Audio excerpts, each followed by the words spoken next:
le jeu du hasard est très dangereux spirituellement comme physiquement pour celui qui le pratique.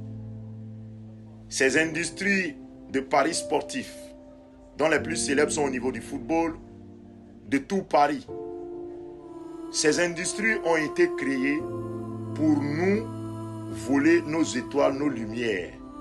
Car c'est l'étoile et la lumière qui constituent la richesse spirituelle. Et c'est cette richesse spirituelle-là qui devient la richesse matérielle et physique. Donc, cette richesse spirituelle-là, c'est ce qui alimente, c'est ce qui nourrit l'industrie du mal. C'est ce qui va faire de nous toujours des dominés.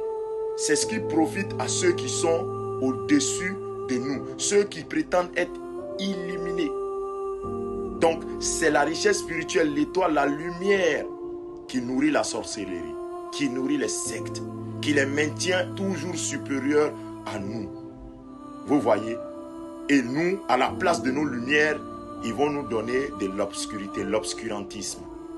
Parce qu'en spiritualité, quand on te prend quelque chose de bien, il faut qu'on te donne quelque chose de mal. Voilà. Donc, le jeu du hasard, par exemple, quand toi, un jeune, tu joues 500 pour gagner 100 000, automatiquement, tu viens de perdre 100 000 de lumière. Ce que tu veux gagner, c'est ce qu'ils te prennent, que tu aies gagné ou non. Et à la place de ce que tu as perdu, ils vont te donner encore 100 000 d'obscurantisme. C'est-à-dire que si tu ne t'as pas repenti, tu es obligé de jouer encore 100 000 de ta lumière propre. Donc cette industrie se nourrit de nos étoiles. Voilà pourquoi celui qui joue le jeu hasard, vous allez voir qu'il est toujours assujetti. Il est toujours dans la dépendance. Il commence à devenir paresseux. Et ses sources de revenus commencent à se tarir.